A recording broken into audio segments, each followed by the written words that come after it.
La cimentación. La cimentación es un conjunto de elementos estructurales cuya misión es transmitir las cargas de una construcción o los elementos apoyados en ella al suelo. Su función es distribuir estas cargas de manera que no superen la presión admisible del suelo ni generen cargas zonales. En otras palabras, las cimentaciones son la base de toda estructura edificada. Sin una base sólida, la estructura no puede mantenerse en pie. Hay varios tipos de cimentaciones. A continuación, losa de cimentación. Una losa de cimentación es una placa de concreto que se extiende por toda el área de la estructura. Es como una gran almohada que distribuye el peso de la construcción hacia el suelo. Las losas de cimentación son comunes en edificios residenciales y comerciales. Cimentación de mampostería. La cimentación de mampostería se utiliza en estructuras más pequeñas, como casas. Consiste en una serie de bloques o piedras dispuestos en una zanja excavada en el suelo. Estos bloques actúan como ladrillos que soportan la carga. Zapatas aisladas. Las zapatas aisladas son elementos estructurales individuales que sostienen columnas. Se colocan debajo de cada columna y distribuyen la carga hacia el suelo. Son ideales para terrenos irregulares o donde las cargas son desiguales. Zapatas corridas. Las zapatas corridas son elementos estructurales continuos de concreto. Se extienden a lo largo de una línea de columnas o muros. Son excelentes para distribuir cargas uniformemente en estructuras más grandes. Pilotes de cimentación. Los pilotes de cimentación son como estacas que se unen profundamente en el suelo. Se utilizan cuando el suelo es inestable o cuando se necesita soportar cargas pesadas. Los pilotes transfieren la carga desde la estructura hasta capas más resistentes del suelo. A continuación analizaremos la zapata corrida y la zapata aislada. A continuación veremos la definición y aplicaciones de las zapatas aisladas. Las zapatas aisladas, también llamadas zapatas individuales, son uno de los tipos de cimentación más simples y comúnmente utilizados en edificaciones de pocos niveles. Su principal función es proporcionar apoyo a una columna o pilar, dispersando su carga en un área de suelo, mucho mayor para distribuir el peso sin sobrepasar la capacidad resistente del terreno. Las zapatas aisladas consisten en un bloque de hormigón armado que se apoya sobre el suelo, con una zona maciza que sirve de anclaje, y en la parte superior tienen una proyección o área definida donde se ubica y fija el elemento estructural al que brindan soporte. Aplicaciones. Las zapatas aisladas tienen un amplio rango de aplicaciones en diversos tipos de construcciones, destacando su uso en edificios de baja y mediana altura. Este es el caso más común de aplicación de zapatas aisladas para cimentar construcciones de uno o pocos niveles, como casas, pequeños comercios, bodegas, escuelas, etc. En estos casos, cada pilar o grupo de ellos se apoya en una zapata individual que reparte su carga al suelo. También es habitual emplearlas para soportar muros de mampostería en edificaciones de hasta 5 o 6 niveles. Torres y estructuras aisladas. Las zapatas aisladas son ideales para proporcionar cimentaciones a torres autosoportantes, como las estaciones repetidoras de telecomunicaciones, torres eléctricas, tanques elevados de agua, así como para bases de antenas, chimeneas altas y estructuras similares que contengan cargas importantes y no tienen muchos puntos de apoyo. Cimentaciones de maquinaria. Cuando se requiere transmitir al suelo cargas muy altas provenientes de maquinaria rotatoria con vibraciones y esfuerzos dinámicos como turbinas de generación eléctrica, trituradoras, molinos, prensas industriales o máquinas, herramientas de gran peso, se emplean comúnmente zapatas aisladas de hormigón fuertemente armado. Tanques e instalaciones industriales. Los tanques de almacenamiento, ya sean elevados o a nivel de suelo, generan cargas concentradas sobre pedestales o soportes puntuales, los cuales se pueden cimentar eficientemente mediante zapatas individuales de hormigón armado.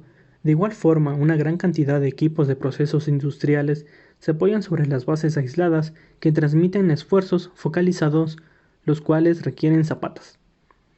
Cerramientos y muros perimetrales. Los muros de cerramiento que delimitan propiedades, sobre todo en zonas de topografía irregular, necesitan cimentarse de forma independiente mediante zapatas para cada tramo o muro siguiendo la configuración escalonada del perímetro. Cimentación de viviendas. En viviendas unifamiliares de uno o dos niveles es muy común emplear zapatas individuales para soportar puntos donde se concentran las cargas, como pilares centrales, bases de muros, cargas concentradas significativas provenientes de elementos como chimeneas. A continuación presentaremos un ejemplo de cálculo de zapatas aisladas.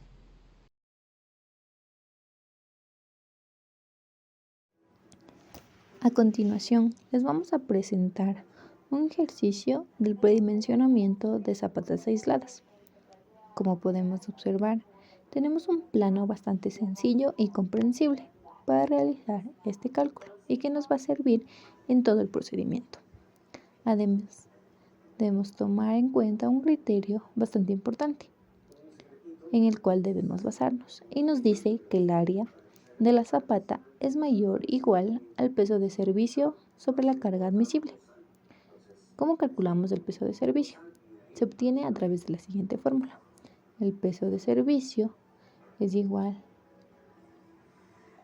al peso de servicio promedio por el área tributaria por el número de pisos, donde el número de pisos es el dato más sencillo que obtenemos. El peso de servicio promedio lo tendremos a partir de esta tabla, donde se encuentran las cargas de servicio de uso práctico y tenemos tres categorías, A, B y C, donde su peso de servicio promedio está dado en kilogramos por metro cuadrado y vienen a ser 1500, 1300 y 1000 kilogramos por metro cuadrado respectivamente. Este dato lo obtenemos de nuestra norma de diseño sismo resistente, donde A son edificaciones esenciales y donde establecimientos de salud no se encuentran comprendidos en la categoría 1. Puertos, aeropuertos, estacionamientos, etc. Y donde el factor de uso viene a ser 1.5, para B 1.3 y para C 1. Se encuentran en unidades de toneladas por metro cuadrado. Nosotros vamos a usar la categoría C, edificaciones comunes. Allí se encuentran viviendas, oficinas, hoteles, restaurantes, depósitos e instalaciones industriales cuya falla no acaba en peligros adicionales, como incendios o fugas contaminantes. Ya que vamos a plantear una vivienda, nos corresponde esta categoría, y por lo que usaremos 1000 kilogramos por metro cuadrado. Entonces, ahora realizaremos el cálculo de una zapata centrada, el cual hemos creado un cuadro bastante interesante en la parte inferior donde vamos a colocar el uso o el peso de servicio promedio, el cual utilizaremos los de la categoría C. Por lo tanto, se coloca 1000 kilogramos. Ahora, el área tributaria viene a ser lo siguiente. La longitud horizontal es igual a la longitud de este eje sombreado y viene a ser 6 más 5 entre 2. Y entonces colocamos 6 más 5 sobre 2, donde me da como resultado 5.5 metros. Y la longitud vertical viene a ser la mitad de 3, o sea, 1.5.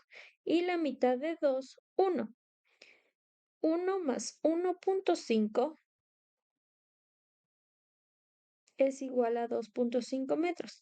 El número de pisos que vamos a utilizar es de 4 pisos y la carga de servicio es igual a lo siguiente. Del peso de servicio promedio 1000 por el área tributaria por el número de pisos que viene a ser 4. Entonces,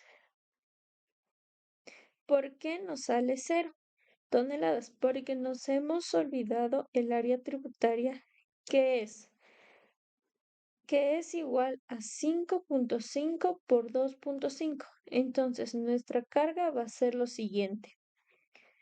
Como no se puede observar los datos ya que se tiene un número bastante grande, hay que dividir entre 1000, lo que nos va a dar como resultado 5.5 toneladas.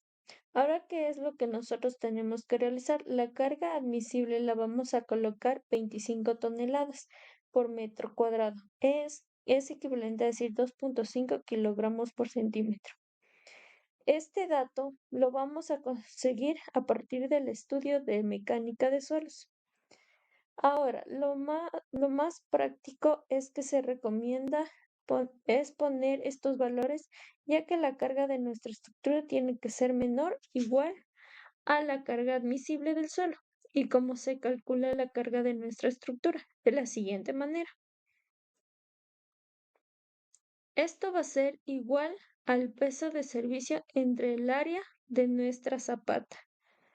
¿Y cuál viene a ser T por S? Eso viene a ser las dimensiones de nuestra zapata y nos da un error. Entonces, lo que nosotros tenemos que realizar es comenzar a dar valores a la longitud T de nuestra zapata y a la longitud S de nuestra zapata. Vamos a comenzar dándole valores de 1.5 tanto T como a S. Y como vamos a observar qué es lo que sucede. Cuando tenemos 38.19 toneladas por metro cuadrado, lo cual esto viene a ser mayor a la carga admisible del suelo. ¿Qué es lo que tenemos que realizar? Hay que aumentar la dimensión de nuestra zapata. Colocamos 1.5, lo cual nos va a dar como resultado 24.44 toneladas por metro cuadrado. Este valor es menor a la carga admisible, por lo tanto, la dimensión de nuestra zapata es de 1.50 por 1.50. Ahora, ¿cómo predimensionamos para la altura de la zapata? Esto es de la siguiente manera. Para un suelo rígido hay que darse una altura de 40 centímetros y para un suelo intermedio es de 50 centímetros. Pero lo que nosotros hay que realizar es cómo comprobar por funcionamiento. Lo más recomendable es trabajar con 50 centímetros, que es equivalente a 0.5. Zapata aislada. Ventajas. Existen numerosas ventajas por las cuales normalmente se elige esta clase de cimentación poco profunda. Entre las principales ventajas podemos mencionar: fácil de construir. Son relativamente fáciles de construir ya que no requieren de grandes excavaciones o la instalación de pilotes o vigas. Económica. Es una opción económica en comparación con otros tipos de cimentaciones. Rapidez de construcción. El proceso de construcción es rápido y eficiente, lo que reduce el tiempo total de construcción. Flexibilidad. Se puede diseñar en diferentes formas y tamaños, lo que la hace adaptable a diferentes tipos de estructuras. Desventajas. Para grandes cargas puede ser necesario utilizar una base de mayor resistencia. Eso te traduce en un aumento de los costos y también del tiempo para su diseño. El refuerzo adicional complica el trabajo y aumenta el costo de la construcción. La elección de la zapata aislada dependerá de la resistencia a la carga que se requiere al colocar este tipo de cimentación. Hay que saber que cada una tiene características diferentes entre sí, y ninguna es mejor que otra, porque todas tienen sus propias aplicaciones, dependiendo de para qué la necesitemos. Los inconvenientes del uso de la zapata aislada dependerán mucho de las características de la obra o del suelo, lo que puede indicar que es más recomendable utilizar otro método de cimentación. Por ejemplo, en los casos en los que las zapatas están cerca unas de otras, incluso se solapan, la zapata aislada puede dejar de ser ventajosa. No son recomendadas para soportar cargas irregulares. A continuación hablaremos sobre la zapata corrida. La zapata corrida es diferente de otros tipos de cimentaciones como las zapatas aisladas, que son utilizadas para soportar cargas puntuales, o como las columnas individuales. En cambio, la zapata corrida es una losa continua de concreto que se utiliza como cimentación para poder soportar muros o columnas a lo largo de toda su longitud. Este tipo de cimentación es muy común en construcciones de edificios y otras estructuras, donde se busca una distribución uniforme de la carga sobre el suelo. Para la aplicación de esta cimentación, primero se necesita de un diseño estructural. Antes de la construcción, un ingeniero estructural realiza un diseño detallado de la cimentación, que incluye la especificación de las zapatas corridas. ¿Listo? Y para su aplicación, se necesita excavar una zanja a lo largo de la longitud del muro o columna que se va a soportar. La profundidad de la excavación depende de las condiciones del suelo y del diseño estructural. La zanja suele ser un poco más ancha de la base del muro para proporcionar espacios para el encofrado y la colocación del concreto. Antes de poder vertir el concreto, es importante compactar el suelo en el fondo de la zanja para asegurar una base sólida y estable para la zapata corrida. Después de esto se colocará una plantilla de concreto pobre de 5 centímetros de espesor. Después de esto se colocarán las varillas a 20 centímetros de separación y también se colocarán de manera horizontal también a 20 centímetros de separación. Luego se armará la viga o contrave que recorre todo el eje de la zapata. Eso está hecho para recibir las cargas de los muros. Zapata corrida. Ventajas. Económica, ya que se emplea pocos materiales para su construcción. Es versátil, porque facilita la construcción firme y segura de los muros o paredes de la obra. Ligera ejecución, a partir del empleo de pocos materiales para la construcción, como la varilla, el alambre y el hormigón. Posibilidad de construir sin piezas ni herramientas. No se requiere emplear perfiles comerciales o estructurales para mantener un producto que resista mayores cargas de peso. Solo se necesita de un correcto embarrillado. Se puede ejecutar con poca excavación y bajo consumo de hormigón. Debido a que son cimentaciones superficiales para construcciones ligeras, de lo contrario la tierra se perforará más hondo y se empleará otro tipo de elementos. Desventajas. Capacidad limitada, por lo que es adecuado, para lo que no es adecuado para estructuras con grandes cargas. Asentamientos diferenciales. Puede generar asentamientos diferenciales en el terreno, lo que puede afectar la estabilidad de la estructura. Depende del suelo. Depende de la capacidad portante del suelo en el que se apoya. Si el suelo es inestable, la zapata corrida no será adecuada.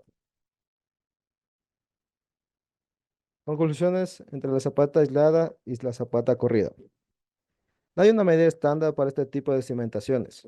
La medida del plinto dependerá de la obra, el tipo de suelo y la carga que deberá soportar. Existen dos tipos de zapatas más conocidas en el mundo de la construcción, la zapata corrida y la zapata aislada. Aunque ambas son cimentaciones superficiales, se ocupan para objetivos particulares. La característica más importante que las hace diferentes una de la otra es que la zapata corrida soporta el peso de todo un muro, mientras que la zapata aislada solamente el peso de una columna. La zapata corrida tiene el soporte del peso en un solo sentido, mientras que la zapata aislada tiene refuerzo en dos direcciones, perpendiculares entre sí. Y para concluir vamos a ver el diseño de una zapata corrida y su cálculo. Bien, imaginémonos que tenemos un muro de mampostería de 15 centímetros de espesor que necesita una cimentación. La carga última que se transmite el muro al suelo es de 18 toneladas por metro. El estudio de mecánica de suelos nos indica que la capacidad de carga del suelo es de 16 toneladas por metro cuadrado y que la profundidad de desplante mínima debe ser de 60 centímetros. Además usaremos un concreto con una resistencia a la compresión de 250 kilogramos por centímetro cuadrado y un acero con una resistencia a la afluencia de 4200 kilogramos por centímetro cuadrado. En el diseño. Ahora que tenemos toda la información, podemos comenzar con el diseño de la zapata corrida. El primer paso es determinar el ancho de la zapata. Para ello vamos a utilizar la siguiente ecuación. 18 será la carga última por metro que estará en toneladas. 1.87 es el peso propio aproximado de la zapata por metro lineal, que de igual forma estará en toneladas metro. Y B será el ancho de la zapata que se medirá en metros. Despejamos la B de la ecuación y obtendremos que B es igual a 1.3 metros. Ahora que tenemos el ancho de la zapata, podemos calcular la reacción del suelo, el cortante último y el momento último. La reacción del suelo se calcula con la siguiente fórmula, donde Q es la reacción del suelo que se mide en toneladas sobre metro cuadrado y nuestra A será área de la zapata en metros cuadrados. Vamos a sustituir los valores conocidos y obtenemos que Q es igual a 15.7 toneladas sobre metro cuadrado.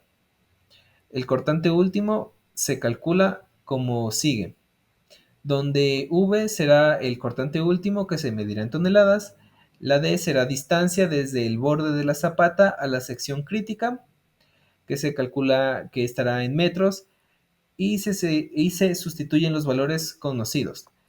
Entonces obtenemos que el cortante último es igual a 9 toneladas. El momento último se calcula como de la siguiente forma.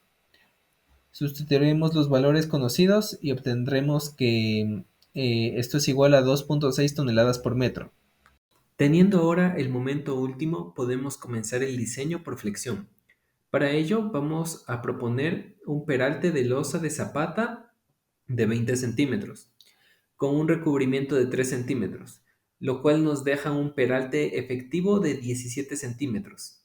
Utilizaremos la ecuación general para diseños por flexión, de donde despejaremos el valor de Q. A continuación, reemplazaremos los datos que ya conocemos, incluyendo el momento último, tomando en cuenta que la base son 100 centímetros. A partir de ese resultado podemos reemplazar en la siguiente ecuación para obtener el valor de RO y por último multiplicamos ese resultado por la base que son 100 centímetros y el peralte efectivo de 17 centímetros, obteniendo el área del acero, que es la cantidad de acero que necesitamos. Este es equivalente a 4.14 centímetros cuadrados. Aunque ya sabemos cuál es el área mínima de acero que requiere el armado de esta zapata corrida, es importante tomar en cuenta la mayoración por cambios de temperatura o cambios volumétricos. Para ello tenemos el factor de 0.002 para elementos protegidos de la intemperie y por otro lado el factor de 0.003 para elementos que no estarán protegidos de la intemperie. Para este caso tomaremos el factor de mayor riesgo. Con el factor de 0.003 tenemos que el acero necesario para nuestra zapata corrida es de 5.1 centímetros cuadrados. Con este dato ahora podemos ver las opciones de varillas posibles. En primer lugar, tenemos 8 varillas de 3 milímetros que generan un desperdicio de 0.58 centímetros cuadrados. Después tenemos 4 varillas de 4 milímetros con cero desperdicio y por último 3 varillas de 5 milímetros que también generan un desperdicio, esta vez de 0.84 centímetros al cuadrado. En este caso la opción óptima es la segunda. Ahora tenemos la revisión por cortante que nos marca nuestra normativa. Para la revisión que se hace, esta nos dice que si la relación entre el momento y el cortante por el peralte efectivo es menor a 2, tenemos que hacer un cálculo para la resistencia del elemento al corte, con la expresión a continuación, que nos dice que es 0.5 veces el factor de resistencia por corte por la raíz de F'C por B y luego por D. Si sustituimos estas variables, recordando que el factor de resistencia por fuerza es de 0.75, podemos ver que el elemento de concreto resiste cerca de 10 toneladas de carga o de fuerza cortante. Si lo comparamos con el cortante último y el cortante que habíamos calculado pasos anteriores, con estas 10 toneladas, podemos ver que el elemento de concreto sí puede resistir sin problema a la fuerza cortante, ya que la resistencia es mayor que esta fuerza. Una vez que hemos diseñado por flexión y que hemos realizado esta revisión por cortante, es importante también revisar la longitud de desarrollo de las varillas que vamos a utilizar, que en este caso van a ser las de 4 milímetros. Por lo tanto, podemos ver que en la siguiente expresión nos dice que para calcular esta longitud de desarrollo básico se sustituyen las variables por una varilla de número 4 y tenemos como resultado que la longitud de desarrollo que nos demanda es 77.48, que si lo comparamos con el lado derecho de esta inecuación nos da de resultado que es mayor. Por lo tanto, sí es válido utilizar esta longitud de desarrollo básica. Además, en este caso podemos ver que tenemos un factor que se va a aplicar a esta varilla por ser menor a una varilla de 6 milímetros, para lo cual la normativa nos da un factor de 0.8 que va a reducir la longitud de desarrollo básica hacia una longitud de desarrollo final, que va a requerir entonces que esta barra o esta varilla nos demanda alrededor de 30 centímetros de longitud de desarrollo. Eso quiere decir que si tenemos una longitud disponible en las zapatas corridas de 1.3 metros, no habrá ningún problema para que esta varilla pueda desarrollar sus esfuerzos de adherencia y también podamos colocarla. Por último tenemos el croquis o el dibujo del armado, recordando que hemos determinado una base B de 1.3 metros, un espesor o peralte de 20 centímetros en total, 60 centímetros de profundidad de desplante y un espesor de T de 15 centímetros con varillas de 4 milímetros cada 25 para mitigar el efecto de flexión y el efecto de temperatura o cambios volumétricos. Muchas gracias.